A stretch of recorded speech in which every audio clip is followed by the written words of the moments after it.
Կամ ես էլ երկրորդ մարդն եմ Ռուսաստանի հանրապետություններից մեկի ղեկավարի մասին ինչ որ բաներ եք արտահայտում, ուզում հասկանամ, ձեր գործընկեր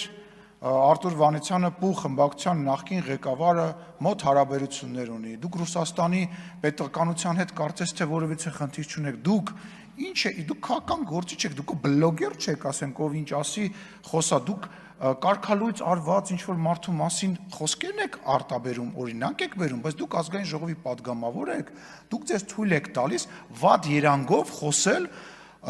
երկրի ղեկավարի մասին,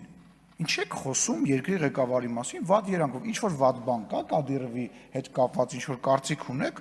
դուրս եկեք ասեք, դուք քաղաքական մարմին եք ներկայացնում, չեք տարբերում ինչի մասին եք խոսում, այդ նույն չտարբերելով բանին, անոնց կտրիչի նույնականացնում եք եկեղեցու հետ, այդ մարդը ու եկեղեցին տարբեր բաներ են, չեմ ուզում շատ խորանամ եւ մի պատասխանեք ասում ով քաղաքական գնահատական է տալիս Պոլին են պարկասնում, բա դուք խի Պոլին պարկած չեք ուզում եմ հասկանամ, այսենց դուք ձեզ չեն պարկասնի վստահ եմ, բայց դուք ինչի Պոլին պարկած չեք ուզում ժամանակի հարց է 2018 թվականից 7 տարի եւ այլ այդ 7 տարուց մինչեւ պատերազմը դուք մեր հետ եք եղել Բա ում հետ եք եղել, այն ամենասկզբից էլ մեր հետ չեք եղել, կարելի էր կանխատեսել, գիտեք ինչ, ես մի րոպե, ես ուզում եմ անձերից վերանամ, ես ուզում եմ հասկանամ, թե մեր ընդդիմությունը, մեր քաղաքական դաշտը, ասենք ինչ հայրանից ներկայացնում, ես երեք մի քանի բան մոռացա ասեմ, հանրապետական ներկայացուցիչ, որը որ խոսում էր բանի մասին, որ վարչապետը մոտենալով ԱՄՆ նախագահին ասել է բարև ձեզ ներկայացել, ասել հիշում եք ես ինչ մարդն եմ, ուզում հասկանամ ձեր տրամաբանության մեջ եւ դրա մեջ ես ինչ որ բաներ տեսնում, որով որ փորձում էր նվազեցնել հարգանքի մասը կամ արժեքը իջեցնել, ուզում հասկանալ մի մարդու, որին որ մի անգամ ես տեսել եւ մի մարդու, որը աշխարհի ամենամեծ պետություններից մեկի ղեկավարն է, մի մարդու, որը որ գտնում է մի միջոցառման, որտեղ բազմաթիվ տասնյակ երկրի ղեկավարներ կան, պետք է մոտենաս ասես պրիվետ Ռոբ, պետք է ասես պրիվետ Սերժ, պրիվետ, չգիտեմ, Տրամփ, ուզում հասկանամ այդ ինչ խոսալու բան է, թե ձեր չափանիշները, որ Նալբանդյանի թշիկներից քաշքշում էին դա է, կամ որ Նալբանդյանը մի հատ թղթի կտոր վեկալած մտել էր ժողովրդի մեջ, փորձում էր Էրդողանին մոտիկ գնար այդ թուղթը փոխանցեր ու նույնիսկ չգիտեին, այսինքն այդ ինչ ձևեր է, այդ ինչ խոսալու բան է, այդ ինչի մասին է խոսքը, բայց վերադառնանք քաղ բանտարկյալ ասացին, Տիկին Էլինարը եկել է մի մարդու ցուցակով ազգային ժողով, որի իշխանավորման ժամանակահատվածում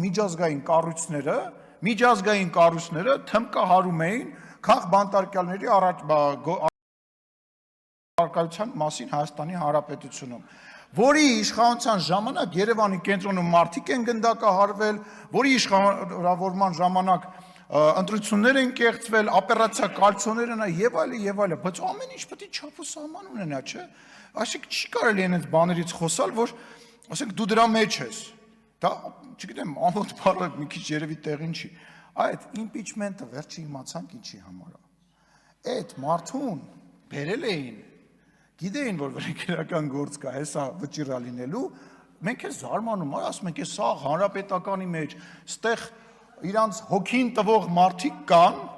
փախի այդ մարդուն բերեցին իմպիչմենտ, այդ ինչ իմպիչմենտ էր, ակնհայտ է, որ, չգիտեմ, ստեղից էլ չեմ ասում, նույնիսկ պարոն Աղազարյան եւ պարոն Ասլանյանը չէին ստորագրելու մեծ հաշվով, ես դրա մեջ վստահ եմ, էլի, իմանալով այնուամենայնիվ այս մարդկանց անցած ճանապարհը, այնուամենայնիվ ես վստահ եի, որ չէին ստորագրել, այդ ինչ օպերացիա են անում, օպերացիան հետեւյալն է, որ վարչապետի թեկնածուին ասենք մարդկանց ժողովրդին գժի տեղ մի դրեք էլի ներողություն եմ խնդրում էլի դրա համար էլ չեք ընտրվում դրա համար էլ ձայն չեք հավաքում այդ օպերացիայի իմպիչմենտները այդ չգիտեմ ինչ բառ ասեմ ասենք ամոթ է էլի դուք ապացուցել եք երկու խմբակցությունով որ երբ որ դուք պետական լծակ չեք ունենում դուք 0 OGG ունեք Դուք 0 OGG ունեք, որովհետև պետական լծակի պարագայում դուք կարողանում եք ինչ-որ դիմադրեք, այն որ մեկը ասում է, վաղը միսօր ընդդիմություն եք դառնա, դուք մի մտածեք, մենք ընդդիմություն ենք եղել, ընդդիմության մեջ ենք ծնվել, տապալել ենք ձեզ բոլորիդ, ձեր պետական ռեսուրսներով, հեռուստաալիքներով, ԱԱԾ-ներով, մնացած ոստիկանական զորքերով, մարդկանց վրա կրակելով, մարդկանց բանտեր նետելով, տապալել ենք ձեզ, այ բոլորիդ այսենց, ու հաջորդ ընտրություններից հետո ձեր քանակը տենց, ես ասել եմ, դուք վերացող տեսակ եք, ձեր քանակը տենց գնալով փոքրանալու է, վերանալու է այս ամեն ինչը։ Եվ վերջում, ես ուզում եմ մասնակցել եմ բանավեճին, որը այնուամենայնիվ կա Ռոբերտ Քոչարյանի գործընկերների եւ Սերժ Սարգսյանի գործընկերների միջև, որպես մարդ, որը որ հեղափոխություն է արել, մեկը որ եղել է այդ հեղափոխության մեջ։ Այո, դուք Սերժ Սարգսյանին չօգնեցիք, դուք պետք է սատար կանգնեիք եւ Սերժ Սարգսյանին չպաշտպանեցիք, ոչ Ռոբերտ Քոչարյանի թիմը, ոչ Դաշնակցությունը, նույնիսկ Հանրապետական կուսակցության որոշ տարեր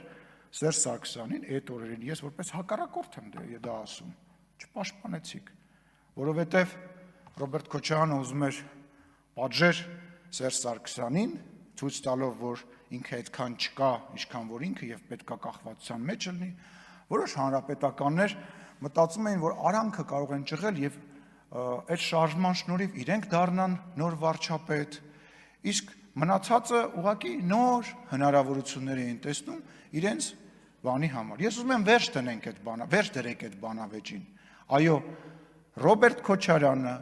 հայ հեղափոխական դաշնակցությունը եւ Հանրապետական կուսակցության որոշ տարեր, որոնց անունը Սերժ Սարգսյանը լավ գիտի, ամեն ինչ արեցին եւ աջակցեցին հեղափոխությանը։ Դա փաստ է։ Դա մեծագույն փաստ է, մի ժպտացեք, նենց որ այդ բանավեճը փակեք, որովհետեւ իմ համար, իմ թիմակիցների համար, Հայաստանի Հանրապետության ժողովրդի համար դուք նույնն եք, նույն իշխանության ներկայացուցիչն եք, որոնք որ մարդ հասպանում, մարդկանց է, լսեք, ասում է քաղաքական հետապնդում, լավ հիշեցի, Տիկին Էլինարը Վարդանը, Տիկին Էլինարի քուրը արդեն քանի տարի, արդեն 5 տարի աշխատում է ազգային ժողովում։